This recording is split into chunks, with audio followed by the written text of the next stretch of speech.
Today we talk about more nanofish for your aquariums. Oh yeah, I like that one. Stay tuned.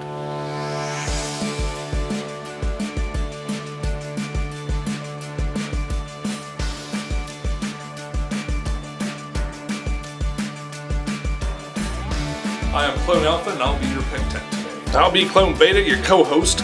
Charlie's behind the camera, which means it's time to talk about tiny fishes. A lot of you really loved the nanofish episode, and because you guys really like them and there's so many that you're spending Peck's money like it's the apocalypse, we have 4 more cool fish to talk to you about. Also, at the end of the show, we're going to address some of the comments from the last video. Wow, that sounds fun. I can't wait.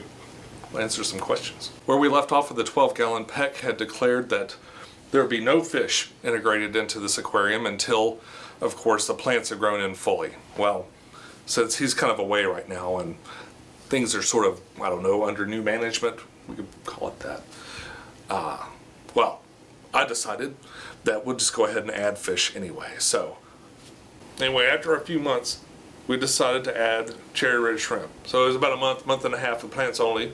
Then we added cherry red shrimp. Next, we added the bumblebee zebra goby. Brachiogobius hercush. Nice try, man. Whatever that says. They're one of the very few gobies that can survive in fresh water. Yeah, a lot of gobies are actually brackish water fish, but this one isn't.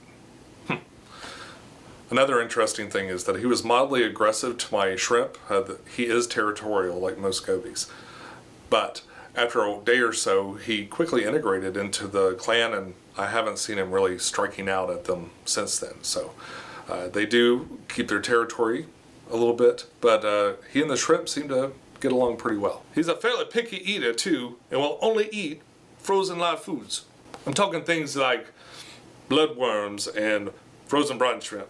One of my next favorites is the Brigadier rasbora.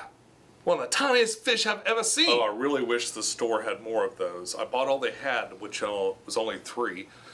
And, oh, they're just really, really cool. These are very active fish and very aggressive eaters, and you'll have no trouble feeding them.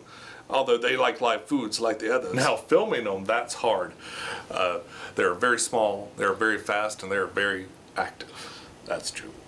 Only slightly slower is the clown killifish, or I'm not reading that. Yeah, these are really interesting fish with really cool coloration in some species. The ones I have, the back tails seem to be sort of transparent. I've seen photographs of these fish with really colorful, beautiful tails. Now, even with the transparency of their tails and the lack of color that these have, they're really, really cool to watch. They're like tiny arowana. Our last fish is the Scarlet Bass, or the Dario. Wow, that was easier. I know, right? This is another tiny, beautiful, colorful fish. Very interesting to watch. A lot of people keep these guys on their own because they will not compete for food. They do not like to face off against other fish. Now, this guy's done great in this aquarium, and as I feed them, I'm sure to observe and make sure that everybody's getting a little bit of food. Mine seems to like frozen brine shrimp at the moment, so that's what I'm doing with that guy. Hey, have you seen Sean? He's right here, baby. Yeah, right, Alpha. Tell him to call me. She still thinks he's in Denver fixing pewters? Oh, I've got it covered. Charlie gives her a FaceTime call every night. Oh yeah, thanks for that, by the way. I believe in you, buddy. Alright then, moving on to viewer comments. Alright, first one. Mr. Epic Man, this dude, says, in my opinion, you can't beat a nice group of neons. Oh yeah, I agree. Oh yeah, I like those. I like those. Oh, and Craig McGee says, my favorite nanofish is the mosquito chili rasbora. Ooh, a very nice choice.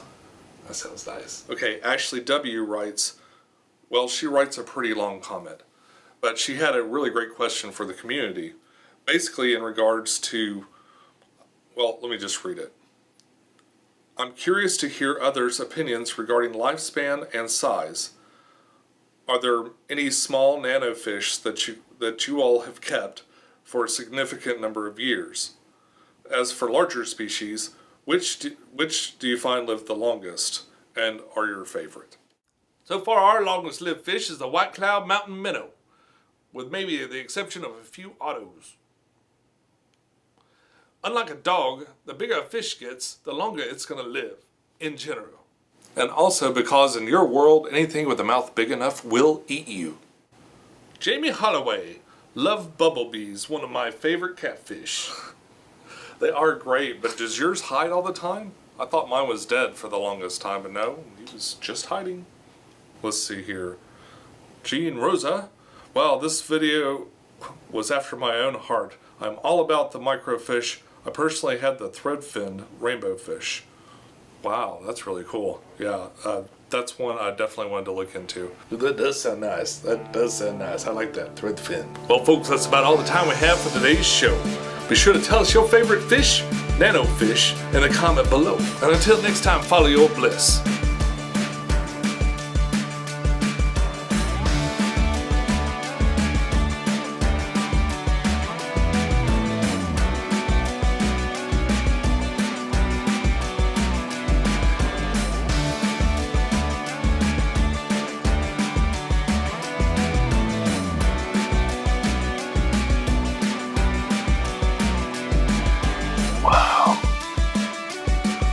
Oh man, I think I can see him.